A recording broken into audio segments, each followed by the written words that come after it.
इंदौर से एक अहम खबर सामने आई है।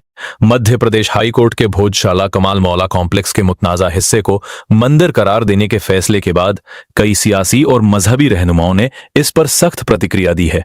आईएमएम के सदर असदुद्दीन ओवैसी ने इस फैसले पर तनकीद करते हुए कहा कि यह मकाम पिछले 700 सालों से मस्जिद के तौर पर इस्तेमाल होता आ रहा है और यहां मुसलसल नमाज अदा की जाती रही है। उन्होंने कहा कि यह जायदाद वक्फ बाय डेडिकेशन है। ओवैसी ने 1904 के कलेक्टर के फैसले का हवाला देते हुए कहा कि उस वक्त इस मकाम को सेक्शंस 4 और 13 के तहत छोड़ दिया गया था। ओवैसी ने कहा कि यह फैसला दस्तूरी और आईनी कीमतों के मुताबिक नहीं है। उन्होंने बाबरी मस्जिद के फैसले का जिक्र करते हुए कहा कि ऐसे फैसले एक मजहब के हक में जाते हैं और दूसरे मजहब के इबादत के हुकूक कमजोर कर देते हैं। उन्होंने तनीबी ही दी कि इस तरह के फैसले प्लेसेस ऑफ वर्शिप एक्ट की अहमियत को कमजोर कर सकते हैं और मजहबी तनाजात का रास्ता खोल सकते हैं। मौलाना महमूद मदनी ने कहा कि इस तरह के मामले में ऑल्टरनेटिव जगह का कोई तसव्वुर नहीं है।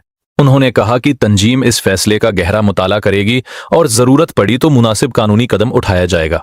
आईएमएम के कौमी स्पोक्सपर्सन वारिस पठान ने भी हाई कोर्ट के फैसले से इख्तिलाफ जताते हुए इसे गलत और मायूसक करार दिया। उनका कहना था कि फैसला देते वक्त कई अहम पहलुओं को नजरअंदाज किया गया है। सीनियर कांग्रेस लीडर दिग्विजय सिंह ने कहा कि उनकी पार्टी इस फैसले का तफसीली जायजा लेगी। उन्होंने बताया कि ज्ञानवापी मस्जिद, संभल मस्जिद और मथुरा वृंदावन से मुताल्लिक इसी तरह के मामलात पहले से सुप्रीम कोर्ट में जेरे समाअत हैं। दिग्विजय सिंह ने यह भी कहा कि Bhojshala archaeological survey of India (SI) का महफूज मॉन्यूमेंट है